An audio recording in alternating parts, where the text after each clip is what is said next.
क्योंकि ये जो बिल मोदी हुकूमत लाई है ये आर्टिकल 25, 26 और 29 का वायलेशन करता है। राइट टू इक्वालिटी आर्टिकल 14 का वायलेशन करता है। और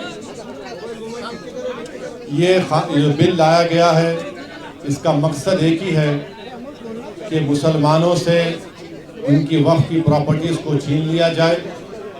और इस तरह का कोई बिल हिंदू एंडोमेंट के बारे में या गुरुद्वारा प्रबंधक कमेटी के बारे में या फिर ईसाइयों के बारे में नहीं लाया जाता, सिर्फ मुसलमानों के लाकर। इसका मकसद एक ही है कि भारत के मुसलमानों की जो वक्फ की प्रॉपर्टीज़ है, जिसको सरकारी प्रॉपर्टी नहीं है, गवर्नमेंट प्रॉपर्टी नहीं है, वो एक प्राइवेट प्रॉपर्टी है, जिसको मुस्लिम समाज के हमारे बुजुर्गों ने अल्लाह के नाम पर इसको वक्फ किया है, चैरिटी के लिए, विडोज़ के लिए, कुरान की तालीम के लिए, कब्रस्तानों को दिया।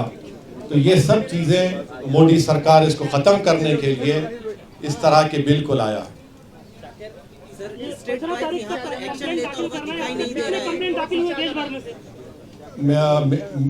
मीडिया रिपोर्ट्स ये आ रही है कि कोई एक मीडिया रिपोर्ट है कि 4 लाख, कोई कह रहा है 8 लाख।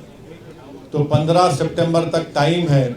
मैं उन तमाम भारत के नागरिकों से अपील कर रहा हूं कि जो भारत की खूबसूरती है उसका भाईचारा है और हमारे देश में हर एक को अपने मज़हब पर चलने की इजाज़त है। ये बिल इन तमाम चीज़ों को ख़त्म करना चाहता है। तो जो all India Muslim personal law board ने भी जो QR कोड के ज़रिए आपसे अपील की है कि आप इंग्लिश और हिंदी में इस बिल के ख़िलाफ़, ये जो वफ़ का NRC साबित होगा, आप अपना रिटर्न रिप्रेजेंटेशन भिजाए कमेटी को, सरकार को भिजाए कमेटी को। और महाराष्ट्र में ये कई जगह पर रिप्रेजेंटेशन दिए जा रहे हैं पर्सनल लॉ बोर्ड की लीडरशिप में। आज औरंगाबाद में पहली मीटिंग हुई है और देश भर में इस तरह के पब्लिक प्रोटेस्ट मीटिंग्स होंगे, जिसका फैसला all India Muslim personal law board ने किया। इस कानून में ये बात आपको समझना है कि लिमिटेशन का जो कानून है आप वक्फ प्रॉपर्टी से निकाल दे रहे हैं। हिंदू एंडोमेंट में लिमिटेशन अप्लाई नहीं होता, वक्फ में क्यों अप्लाई हो रहा है? हिंदू एंडोमेंट बोर्ड में और NGT हो या रेलवेज क्लेमेंट ट्रिब्यूनल, ऐसे 14 ट्रिब्यूनल्स है जहां पर उनके फैसले को फाइनल माना जाता है। और बीजेपी झूठ बोल रही है कि ट्राइब्यूनल के डिसीजन के बाद कोर्ट्स को नहीं जा सकते। आप रिवीजन पिटीशन डालते हाई कोर्ट में और फिर सुप्रीम कोर्ट जा सकते हैं। इस कानून में आप वक्फ बाय यूज़र ख़त्म करना चाह रहे हैं, मगर सेक्शन 123 ऑफ प्रॉपर्टी एक्ट में आप ट्रांसफ़र ऑफ प्रॉपर्टी और अलाउज कर रहे हैं। वक्फ बाय यूज़र क्यों निकालना चाह रहे हैं?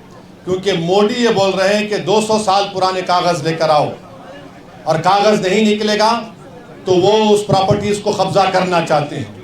हिंदू समाज में by custom and by usage एक टेम्पल और टेम्पल की प्रॉपर्टी बन सकती है, तो मुसलमानों में वक्फ बाय यूज़र क्यों नहीं बन सकता वक्फ?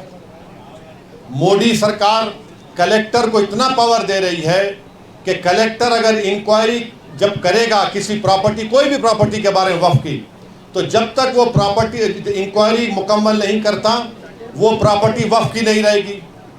और प्रिंसिपल्स ऑफ नेचुरल जस्टिस ये पुकार कर कह रहा है कि कोई भी कलेक्टर या कोई भी आदमी अपने ही मैटर में जज नहीं हो सकता है। ये कौन है आप कलेक्टर को इतना पावर देने वाले कि कलेक्टर डिसाइड? उस एक्ट में, इस बिल में ये भी कह दिया गया कि इस बिल को कानून बनने के बाद या उससे पहले जो भी वक्फ प्रॉपर्टी है, अगर वो गवर्नमेंट कब्जे में है तो कलेक्टर तय करेगा और कलेक्टर फैसला भी दे सकता है। ये क्या हो रहा है इस देश में? नरेंद्र मोदी मुसलमानों से ये प्रॉपर्टीज को छीनना चाह रहे। इसीलिए हम ये कह रहे हैं कि ये कानून आर्टिकल 14, आर्टिकल 25, आर्टिकल 26, 29 का ग्रेव वायलेशन है। इस कानून में ये था। आप देखिए मोदी बोल रहे कि कानून हम वक्फ प्रॉपर्टी को बचाना चाह रहे। पहले 95 के एक्ट में था कि अगर कोई वक्फ की प्रॉपर्टी चोरी करता तो 2 साल की कैद बामुशक्कत, रिगरस इम्प्रिजनमेंट। मोदी जी उसको सिंपल इम्प्रिजनमेंट कर रहे हैं। अभी नॉन बेलेबल है, मोदी जी बोल रहे हैं बेलेबल कर दूंगा मैं। मुतवल्ली अगर कलेक्टर की बात नहीं सुनेगा सेक्शन 61 में, तो कलेक्टर मुतवल्ली को अगर बोलेगा कि मस्जिद को तुम बोल दो गवर्नमेंट प्रॉपर्टी है, नहीं करेगा तो कलेक्टर को 6 महीने की सजा। आप बताइए क्या क्या करना चाह रहे हैं मुसलमानों से आप? ये कानून बना रहे हैं। और जितने भारत की पॉलिटिकल पार्टीज हैं उनको सोचना पड़ेगा, चाहे वो इंडिया की सपोर्ट कर रहे हैं या नहीं कर रहे हैं, ये कानून भारत के कॉन्स्टिट्यूशन के खिलाफ है। आप कैसे इस तरह का कानून बना रहे हैं? आप पूरी प्रॉपर्टीज को छीनना चाह रहे हैं। ये काम इस बिल के जरिए मोदी करना चाहते हैं।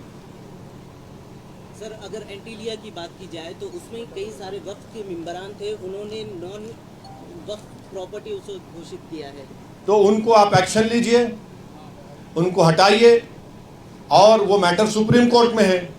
महाराष्ट्र की सरकार एक स्टैंड ले, शिंदे की सरकार एक स्टैंड ले उसके बारे में कि वक्फ की प्रॉपर्टी, और वो तो आगा खानी वक्फ का है, यतीम खाना है वो। मैंने 2013 में जब ये बिल पास हो रहा था, मैं अपनी स्पीच में इस बात का जिक्र किया, यतीम खाने पर आप बना लिए, तो महाराष्ट्र की सरकार क्या बोलना है उसके ऊपर? तो यही देखिए ये कानून क्यों बना रहे, ताकि सरकार कलेक्टर के जरिए इसको कहेगी वक्फ नहीं है, या फिर कहेगी कि लिमिटेशन एक्ट का कानून खत्म हो गया, या फिर इवैक्यू प्रॉपर्टीज की जितनी प्रॉपर्टियां सब कब्जा करना चाहती है। तो ये कानून वक्फ को बचाने के लिए नहीं लाया गया है, ये कानून वक्फ को खत्म करने के लिए नरेंद्र मोदी लाए हैं। आप इमाम इस पार्टी की तरफ आ रही है, लेकिन कांग्रेस इस बारे में कुछ ज्यादा बोल नहीं रही है। देखिए आप मेरे बारे में पूछिए, मैं दूल्हा आपके सामने बैठा हूँ, अब दूसरे नहीं है तो मैं क्या करूँ? अब आप मेरे को क्यों उधर लेके जा रहे हैं? इसके रोकने के लिए अवाम में एक प्रोटेस्ट, अवाम में एक बेदारी, और अवाम जब ये फैसला कर ले कि ये कानून जो बिल लाए हैं ये वक्फ की प्रॉपर्टीज़ को बचाने के लिए नहीं बल्कि वक्फ के प्रॉपर्टीज़ को बर्बाद करने के लिए लाया जा रहा है, ये आप बताइए कोई किसी कानून में कोई कहता है हिंदू धर्म में या सिख धर्म में या जैन धर्म में कि उसको 5 साल हिंदू सिख और जैन होना पड़ेगा तभी वो दान दे सकता है? ये बिल में कह रहे हैं कि उसको 5 साल मुसलमान रहना पड़ेगा, उसके बाद वो वक्फ कर सकता है। अरे भाई तू होता कौन है मेरे को डिसाइड करने वाला? 5 साल? अब क्या 5 साल के बाद मोदी जी गले में हाथ डाल के बोलेंगे आओ सेल्फी ले लो, तुम 5 साल तुम्हारे मुकम्मल हो गए, तुम मुसलमान हो गए? अब मुझे सर्टिफिकेट लेने के लिए मोदी जी के पास जाना पड़ेगा कि मैं मुसलमान हूं? ये भारत के सुप्रीम कोर्ट का जजमेंट है 2006 या 12 का, रामजी दास कुछ, उसके खिलाफ है ये। इस तरह का कानून बना रहे हैं। आप जेपीसी में है सर, जेपीसी की बैठक किस मोड पर जारी है? नहीं, देखिए वो जेपीसी नहीं है, वो joint working committee on Waqf amendment bill 2024 है। जेपीसी को इन्वेस्टिगेटिव पावर्स हो सकते आउटसाइड द बिल ऑल्सो। ये वर्किंग कमेटी खाली बिल के ऊपर है, और उस वर्किंग कमेटी में क्या हो रहा है हम पब्लिकली नहीं बोल सकते, कोई भी नहीं बोल सकता, क्योंकि पार्लियामेंट के रूल्स हैं, वो कॉन्फिडेंशियल होता है। जब भी जो होगा रिपोर्ट होगा, नहीं होगा, जब उस पर बात हो सकती है, अभी नहीं हो सकता। हाँ, कहाँ पे? अरे भाई अभी देखिए अंदर कमेटी में क्या हो रहा वो नहीं बोल सकते हम। सर एक तरफ वक्फ का मसला है, दूसरी तरफ रामगिरी महाराज का स्टेटमेंट आपने सुना होगा, नीलेश राणे का मस्जिद में जाके। ऐसा है ना कि सत्ता के नशे में ये सब बकवास की जा रही है और गुरूर और अहंकार के मजारे किए जा रहे हैं। एक बात याद रखिए, आसमान की तरफ देखकर कोई थूकेगा ना तो थूक तुम्हारे नापाक चेहरे पे गिरेगा, आसमान पर नहीं जाता है। सर ये क्यूआर कोड अगर 15 तारीख तक उतनी तादाद में ना आए तो डेट बढ़ सकती है क्या? नहीं मालूम, वो वर्किंग कमेटी के चेयरमैन साहब ही फैसला करेंगे। सर इसका कोई सब्स्टिट्यूट हो सकता है क्या सब्स्टिट्यूट? ऑब्जेक्शन डालने का, अगर 15 तारीख निकल जाए तो? अरे भाई, आपको ईमेल करिए, आप पोस्ट करिए, आप ईमेल भी कर सकते हैं, पोस्ट भी कर सकते हैं, करिए ना। ये एमआईएम ने जो ऑफर किया था महाविकास आघाड़ी के साथ अलायंस हाँ। करने के लिए, हाँ, इन कानून भाई आपको चिट-चैट बन गए, बोलिए। इन ये कानून अगर ना लागू किया जाए तो आप नुमाइंदों की बात कर रहे थे, कितने नुमाइंदे आप चाहते हैं विधानसभा में इन चीजों को रोकने के? और एमआईएम की ओर से कितनी सीटें लड़ी जाएंगी जिसके ऊपर आप लगता है कि? मैं आज आपके सवाल का एक पार्शल जवाब दे देता हूं। आने वाले विधानसभा के चुनाव में पूरा ही दीजिए। सुनिए, मेरा राइट है ना, तुम तो पार्टी प्रेसिडेंट नहीं है, तुम एक चैनल के लिए काम करते, तुम अपना काम करो, मैं अपना काम करता हूँ। अब जवाब नहीं दूं, मत दूं। तो इस चुनाव में इम्तियाज जलील भी कैंडिडेट रहेंगे। इस चुनाव में इंशाअल्लाह ताला इम्तियाज जलील के साथ मुफ्ती इस्माइल रहेंगे, फारूक शाह रहेंगे, और हमारे शोलापुर के फारूक साहब भी रहेंगे, और हमारे मुंबई के सदर रईस लश्करिया रहेंगे। तो तुम्हारे को ये 5 नाम दे दिया मैं, ये तो कैंडिडेट रहेंगे हमारे, क्योंकि 2 तो एमएलए हैं, एक मालेगांव से और एक हमारे धुलिया से, तो ये तो रहेंगे। अब और कितने कैंडिडेट रहेंगे नहीं रहेंगे अभी थोड़ा टाइम लगेगा, देखते हैं। जिस तरह से देश भर में हाँ। जिस तरह से पूरे देश में आघाड़ी के साथ जो प्रपोजल दिया था, देखिए इम्तियाज जलील साहब महाराष्ट्र के मेरे अध्यक्ष हैं। उन्होंने ये ऑफर दिया है, उन्होंने कहा है कि हमसे बातचीत करो, और मेरे ख्याल से कोई बातचीत एक जगह पे अनऑफिशियली भी हुई। अब उनको तय करना है। अब सुन लीजिए, अब क्रॉस क्वेश्चन मत करिए, हम तो बोल चुके, हमारा स्टैंड क्लियर कर चुके हैं, ये उनको तय करना है। अब ये आपको मैं बोल दिया ना, मैं आपका जवाब पार्शली दे चुका हूँ, मैं आपको पार्शली जवाब दे चुका हूँ। हाँ, कांग्रेस के साथ हुई मीटिंग या एनसीपी के साथ हुई या शिवसेना के साथ हुई, इसके साथ इम्तियाज जलील सर की मीटिंग हुई जो अभी उनके साथ जाने की? नहीं, मीटिंग हुई नहीं हुई, किधर हुई, कहाँ पे हुई, तुम्हारे घर में हुई या मेरे घर में हुई, अब फिर वो सब क्यों बोलना? तुम्हारे को जो जितना हमको बोलना है उतना ही बोलेंगे ना। हाँ नहीं, तुम्हारे घर को आते हैं। हाँ हो गया, चलो अब दूसरा बात करो, दूसरा सवाल करो, हो गया, बस जवाब दे दिया आपको। और बोलिए सर, जिस तरह से पूरे मुल्क में मुसलमानों को टारगेट किया जा रहा है, एक तरह से मुसलमान खुद को असुरक्षित समझता है, तो क्या मोदी हुकूमत सबका साथ सबका विकास यही दिखाई दे रहा है? वो सबका साथ सबका विकास सबका विश्वास एक धोखा है, सब फ्रॉड है, वो कुछ नहीं है। सब आप देखिए, बुलडोजर से घरों को तोड़ दे रहे हैं। जहाँ पर उत्तर प्रदेश में, महाराष्ट्र में, मध्य प्रदेश में हाजी रिजवान, हाजी शहजाद घर को तोड़ दिए।